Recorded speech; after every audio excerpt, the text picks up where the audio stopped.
On today's show, Donovan Mitchell not going to play tonight against the Chicago Bulls because of a left ankle sprain.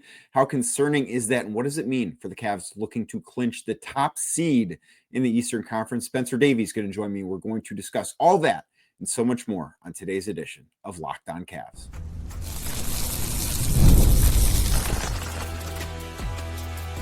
You are Locked On Cavs, your daily Cleveland Cavaliers podcast. Part of the Locked On Podcast Network, your team every day. What's up, everybody? My name is Danny Cunningham. You might know me from my time covering the Cleveland Cavaliers, places like my Substack, The Inside Shot, Cleveland Magazine, 92.3 The Fan, and a number of other stops along the way. I am joined today by Spencer Davies of Cleveland Cavaliers on SIRG.org and a number of other stops along the way for him as well. And before we get started, I just want to say thank you to you for making Locked On Cavs your first listen today and every day. You can find the show anywhere you get your podcast, Apple, Spotify, anywhere else. Drop us a 5-star rating. Leave us a nice review. Be a friend. Tell a friend about Locked On Cavs. Make sure you're subscribed. Make sure a friend is subscribed as well. And if you're watching the show on YouTube, do me a favor. Hit that thumbs up button for me. Click subscribe and hit that notification bell so you don't miss the latest Locked On Cavs content, a proud part of the Locked On Podcast Network, your team every day. So, Spencer, we got the news on Monday afternoon, and we're recording this. It's a little bit after 5 o'clock Monday evenings. So we are doing this with all of the information that we have at hand right now. And Donovan Mitchell is not going to play on Tuesday against the Chicago Bulls. He's listed as out with a sprained left ankle. Of course, that injury happened on Sunday against the Sacramento Kings early in the third quarter. Donovan stepped on, I believe it was Keon Ellis's foot, went back to the locker room for 12 minutes. The arena was silent for essentially all 12 of those minutes. And then he came back, played the final 15 minutes of the game, but we're not going to see him against Chicago. Just what were your, I guess, initial thoughts as we saw Donovan go down in real time on Sunday, and just where do we go from here? Well, I didn't even see what happened, honestly. I just saw him crumpled up into the front row, and I was like, oh, wow, everyone is quiet right now. What the heck just happened? Luckily, we know how ankles go. It wasn't something that it was like non-contact. He stepped on his foot, like you said. So you kind of just assumed from there that it was going to be a sprain, and that's what came out on the injury report today. Donovan, of course, trying to quell all of the, the panic that was going around. He's like, I'm good, never felt better, and all that stuff. And you do have to wait a day because adrenaline rushes will push you forward during those moments, and that's why he played and came back through that game. He had the opportunity to try and help the Cavs clinch a 1 seed. It obviously did not happen against the Kings because DeMar DeRozan and Zach LaVine went scorched earth. But I think they know now with this sprained left ankle that they're probably going to take it a little bit more cautiously the way that they have all season long with their players. And you want to be healthy going into the postseason, and I think that's how they're going to play this. Not going to play against the Bulls. Going to guess he wouldn't play on Thursday against Indiana. Maybe you see against the Knicks, depending on what the situation is with that 1 seed. But it sounds like against the Bulls, it's going to be a shorthanded Chicago team, and the Cavs could probably take care of business. Right. So it's worth bringing up as we just look at that game in specific against Chicago. It's worth bringing up what their injury report looks like too. Lonzo Ball out. I would assume has been out for the season for a little while now. Kevin Huerter out. Trey Jones out. Kobe White out for rest purposes. Josh Giddey questionable. Nikola Vucevic questionable. The Bulls play again on Wednesday, I believe, against the Miami Heat. This is the front end of a back-to-back for them. The game that they play on Wednesday is much more significant to them than the game they play on Tuesday against the Cavs. And I think that when you're in the battle for seeding and you rest somebody like Kobe White, who's been fantastic lately for them, I think that says kind of all you need to know about what the Bulls think of this game in particular on Tuesday against the Cavs. I think this is a big spot for Darius Garland to be able to step up and, get the Cavs across that finish line. But as far as Donovan goes with this ankle injury, you mentioned maybe seeing him later this week. I don't know.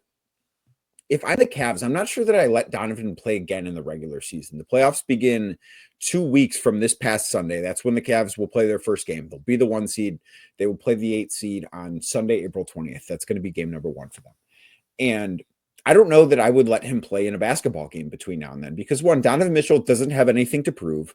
It's not as if he needs to play in these games to keep his awards eligibility intact. He's crossed the 65 game threshold. That's not a big deal. That's not part of this conversation.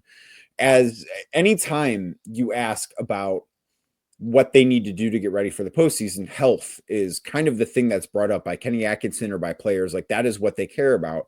So for me, if they're going to preach health, which they've done, that needs to be priority number one. And maybe, listen, if this is a very minor thing, maybe he plays Friday against the Knicks. I don't think I would have played him against the Pacers on Thursday or Sunday regardless, just because that could be a second round opponent for the Cavs.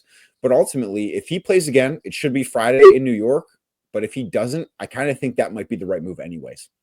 Yeah, and this is where you go to the whole rest versus rust argument. But in addition to this, when you have an injury to a player as significant as Donovan Mitchell goes, that's probably the right move. And yeah, like I said, if they don't have the number 1 seed wrapped up, that's when you think about maybe pushing it. But I think between the next 4 games, if they don't win one of them, I'd be very surprised. And Chicago, especially, not having its full kind of roster to put out there and try to win. And like you said, their priorities clearly lay with playing against Miami and trying to position themselves for seeding. So that plays into this as well. With Donovan, I think that this is a sprained ankle, hopefully not the severity of what, maybe might be perceived on the outside. And the way he was limping in the locker room didn't look like it was like extremely limiting. And if he came back from it, even though adrenaline played a role, I think that is also telling, because if you want to say that, like, as far as like clinching the number 1 seed is probably their top priority right now, because he wouldn't have come back yesterday. He wouldn't have come back for that game if that wasn't the case. So it's all about the number 1 seed. And then after that, I think they figure out what their plan is. And even for the rest of the guys like Darius Garland, Evan Mobley, Jarrett Allen, and even the guys like DeAndre Hunter and Ty Jerome, I'm sure that they have a plan for them in place too, if they are going to go to the rest route or fewer minutes and just kind of keep it, making sure that they're going to be healthy. So I do want to get into that conversation coming up in a little bit, but I think there were a couple of good signs that lead me to believe this isn't going to be something that should be affecting Donovan when the playoffs get here in 2 weeks. It might affect him until then, but I don't think it will affect him when the Cavs play whoever gets the 8 seed. But one, the fact that he did go back into the game, and I don't think Donovan played great. He had a spurt where he, had those back-to-back and ones when he got back into the game at the start of the fourth quarter. That was really nice. I thought as we got closer to the end of the game, sort of the adrenaline, as you mentioned, wore off. And I thought that he was not moving around as well deeper into that game than when he first came back into the game. And I do think that it's a good sign that after the game, he was not in a walking boot. He was walking around the locker room in just socks. So he didn't have anything supporting that left ankle. Now, I don't know what things look like for him on Monday. I don't know how much swelling he woke up with on Monday morning. I don't know what the treatment plan looks like on Monday. I don't know what he's going to look like and have this, or I don't know how this is going to feel for him when he wakes up on Tuesday. And there's really no way to know that. But I do think that from Sunday, those are the things that I look at as a positive. And I said on yesterday's show, listen, he might miss time. It shouldn't surprise anybody if he misses time. But the fact that he was able to go back in the game and play 15 straight minutes on this, I do think is something that you look at and say, okay, it could have been much, much worse. Even if he does miss a game against Chicago or miss a game against Indy, or even doesn't play the remainder of the regular season, I still get the feeling that the Cavs dodged a bullet here.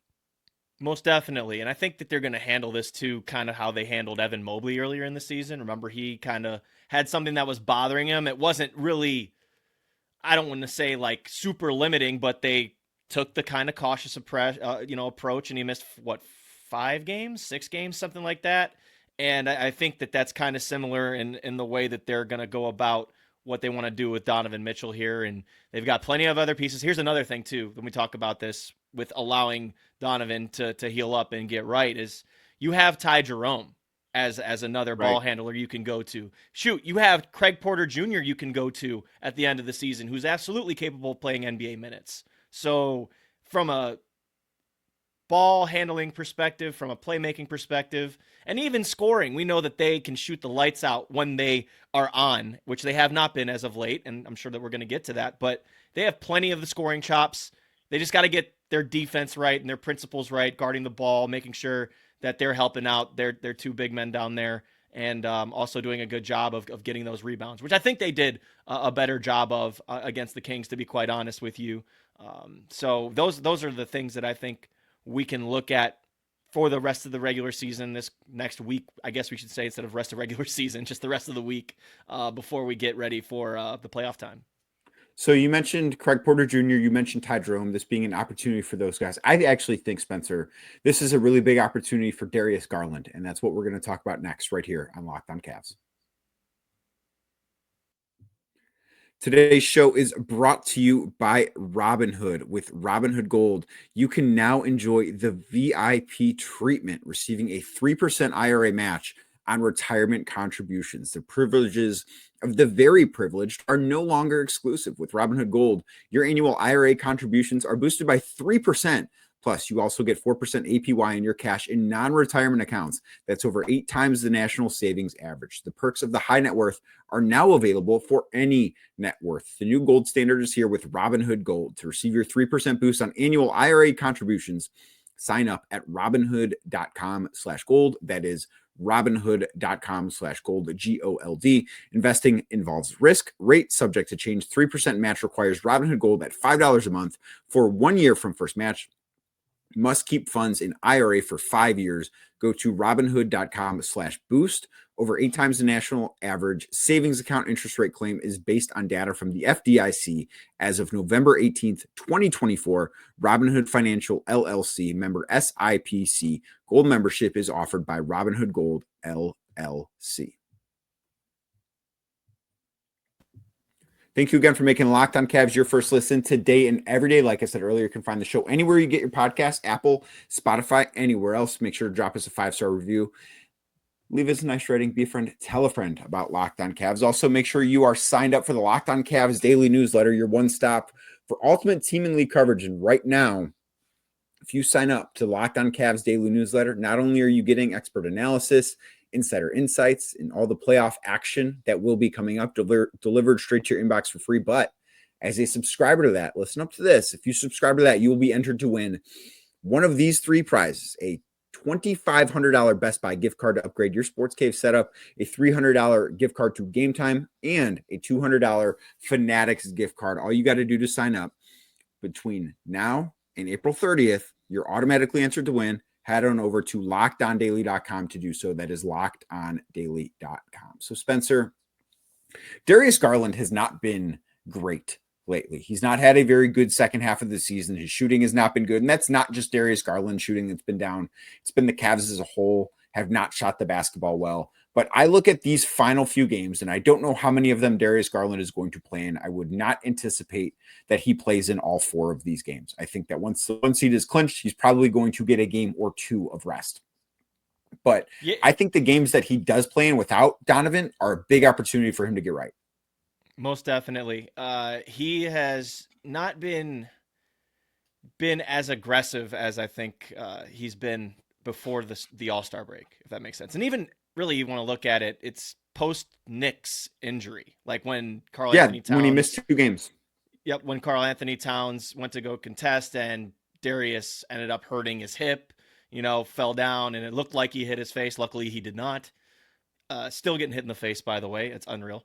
But with DG, I think his best game is when he's turning the corner and he's got the opponent guessing and he draws multiple bodies and you have a big rolling with him, or he gets into the paint and he sprays it out to his shooters. And he's still getting these assists, but he's got to be a little bit more careful with the ball. I know the turnovers have been up over the last couple of weeks. And also some of the shot selection has to get better, especially down the stretch. And there's been times where he's kind of reverted to old habits where he tries to do it all himself. And Donovan's been guilty of that too. I think these guys are just trying to right the ship at the wrong time. And it's in like situations where it's a 1-possession game or a 2-possession game, whether they're up or whether they're down. And it's hurt the Cavs because a lot of these long rebounds go the other way. Or in Donovan's case, like he airballs a 3 and they ended up giving a possession away. Or Darius is trying a step back 3 with 19 seconds on the shot clock instead of trying to look for that next best shot that he's been doing so well all year. So hopefully, and I don't think it is a case of them going back to their old ways and, these moments, because Darius has been overall very clutch this year. We know what the net rating is, and they haven't had too many opportunities to be in these situations. So it is a good experience to do that, but just have to be better in those situations. Can't turn it over, can't have defensive miscommunications, have to just guard for the next guy and call out when screens are coming. Just simple things, I think. And I feel like the offensive kind of down parts of this have affected the energy on the other end of the floor, which I think is ultimately kind of created a perfect storm. So since Darius returned from that hip injury, he missed 2 games. He was injured against the Knicks, missed a game against, I believe, Orlando, and missed a game against Memphis. Not in that order, I believe. He's played 19 games.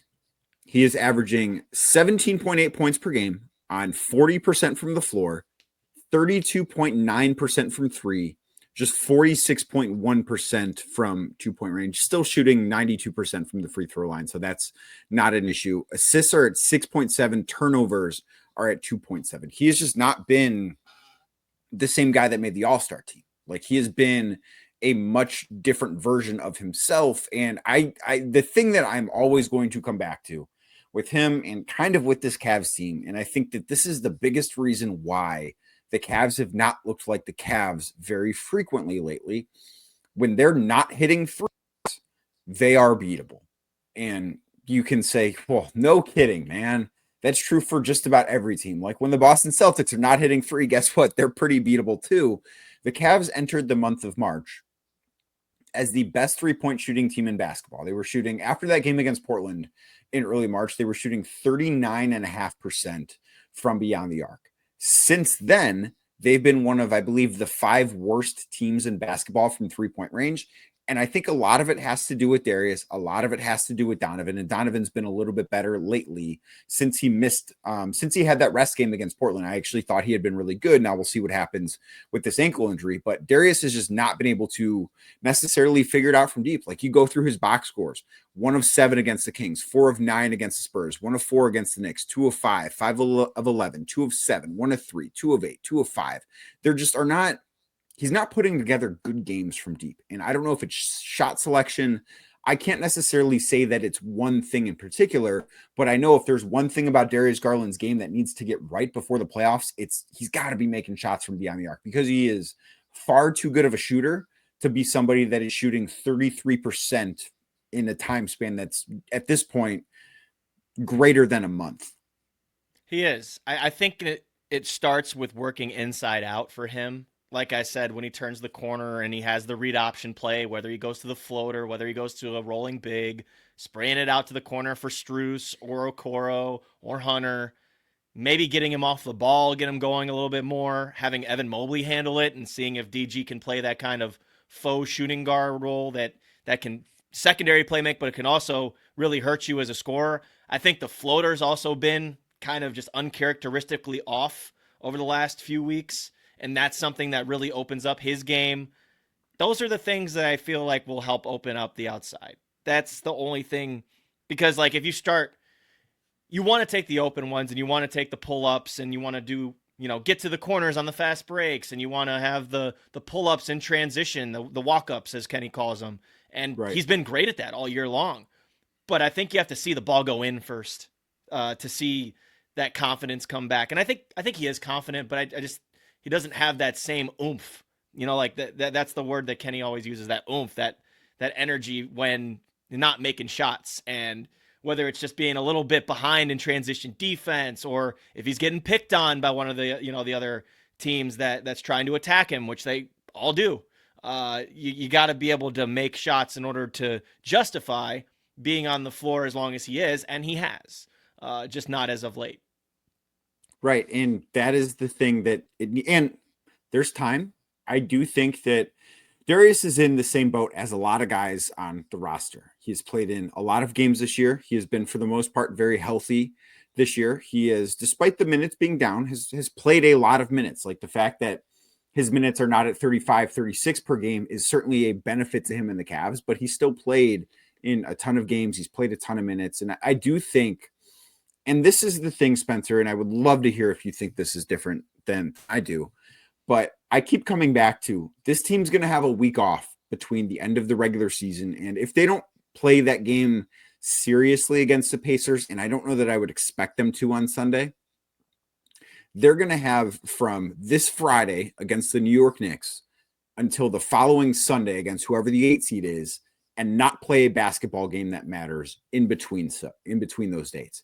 And I think for guys like Darius, Donovan before the ankle injury, Donovan especially after the ankle injury, Evan, Jarrett in particular, who is trying to play in all 82 games, I think that week off is going to be an absolute godsend for this team.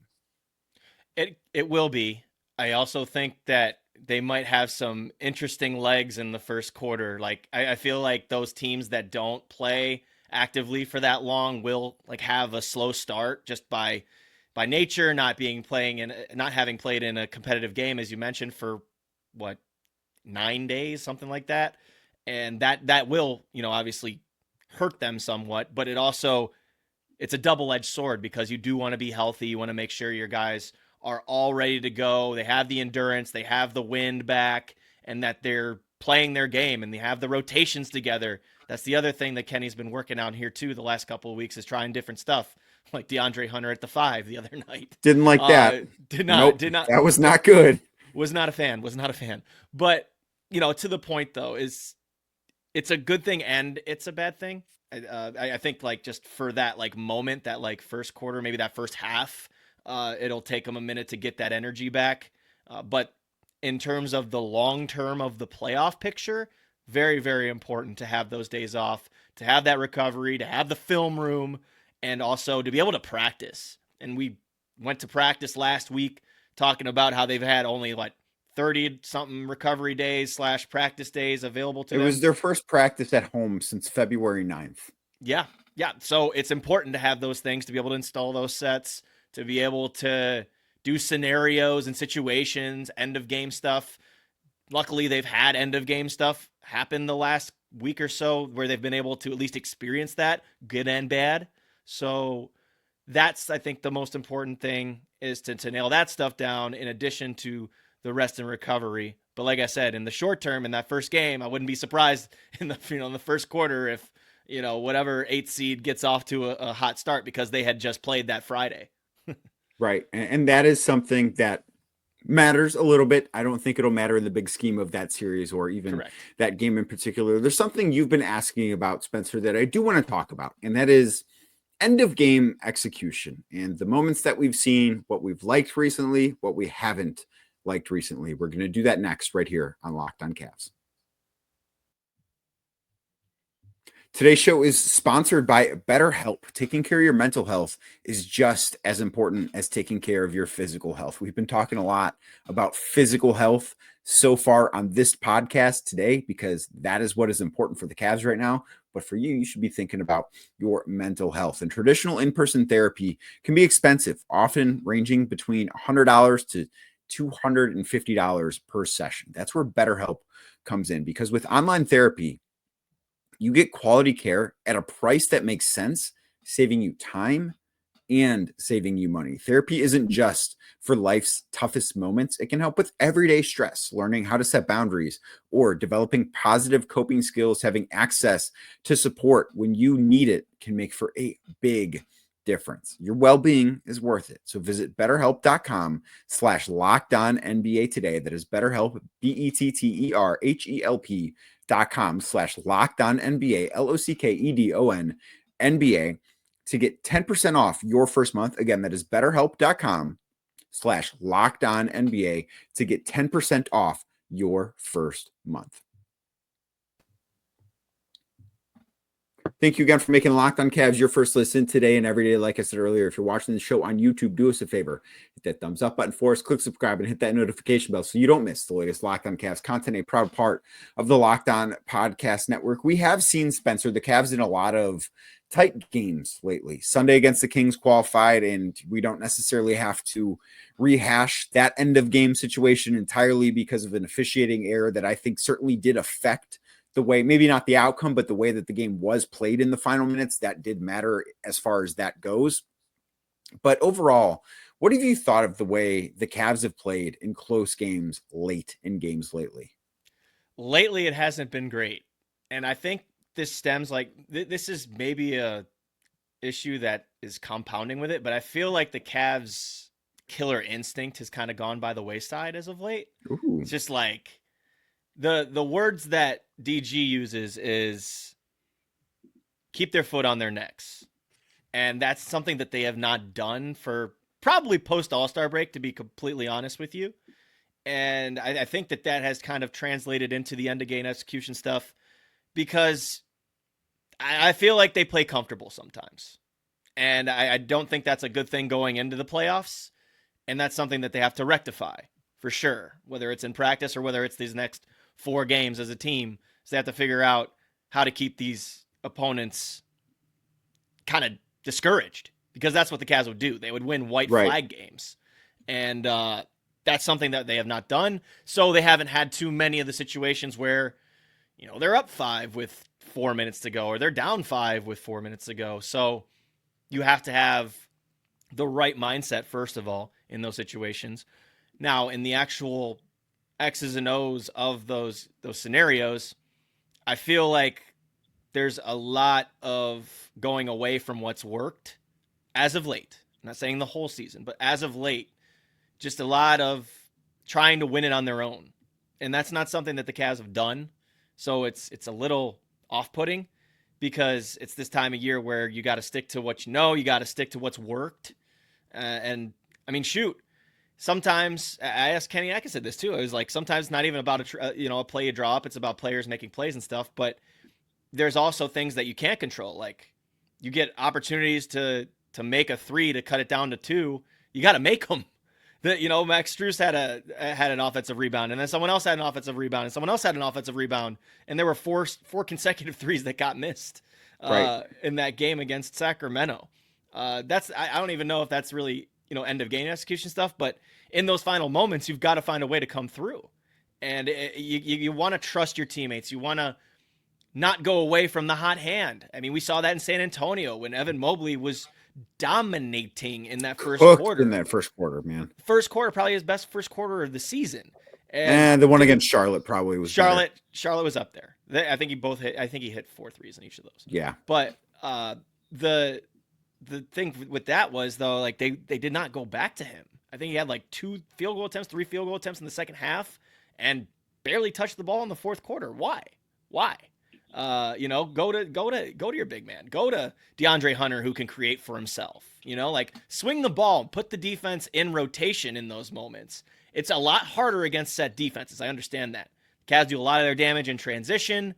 That's an important part of basketball, because you get stop, long rebound, get an advantage going the other way. In the half court, you have to make the defense work. You can't do something like dribble the ball around and try a couple of crossovers and see it's going to work. You have to get the defense in rotation.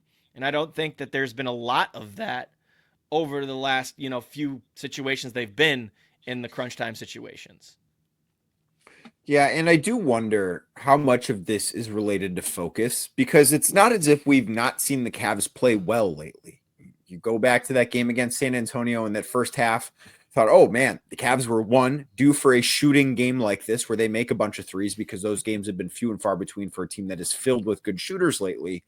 But then it is, as you mentioned, the not keeping their foot on the gas. They've not gotten those blowout victories frequently enough, and they've still won games and they've found ways to win, and it hasn't been all bad. But I do think they figured out maybe not the things that have worked essentially in the late game situations, but I do think they have figured out some things that have not worked. And that might be just as important too.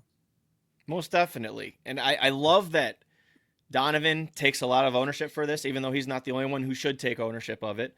But like he mentioned on Sunday about going under on a screen for Zach LaVine, who had made 5 threes, and in San Antonio, driving down the middle of the floor and having a nice shovel pass to Evan Mobley that was just way too fast. That went off of his hands, and that was a critical moment. So you just have to know how to execute in those moments, I don't know what the word I'm looking for is, but you have to be able to come through. And those are the situations that are going to come up in the playoffs. You're going to be in tight games in the playoffs. There are plenty of blowouts in the playoffs. Let's keep that a buck. Yes. And there should be, let's also say there should be blowouts in the first round for the Cavs. I'm not saying they should win 4 games by 20 points in like 4 consecutive games by 20 points against whoever the 8 seed is. There will be a close game or 2 in there, but the Cavs should blow out the 8 seed a couple of times in that first round. Like that is something that should be part of the recipe here. Not every game is going to be like that, but there should be some of them that are 100%. And that's just how the first round of the playoffs go when you have a top seed versus a team that's literally 1-1 in the play-in tournament. Like that's just or 2-0 how it works. Or 2-0 could be the 9 or 10 seed, could be 2-0. It does happen. That's a good point. It has happened before. It happened against the Cavs once. I'm gonna go on a limb and say that doesn't happen. But they just have to figure out those situations. And it also starts defensively too. It's the communication. You got to take a little bit more pride, shuffle the feet, do whatever you have to do to call out screens, do whatever you have to do to get a body on somebody instead of ball watching when a shot goes up so you can get the rebounds. It's all encompassing with that. And ultimately it does come down to the focus level for me too. Because like you said, that Spurs game, I started making food at halftime. I was like, that there's no way. They are demoralizing these guys. And they let them hang around.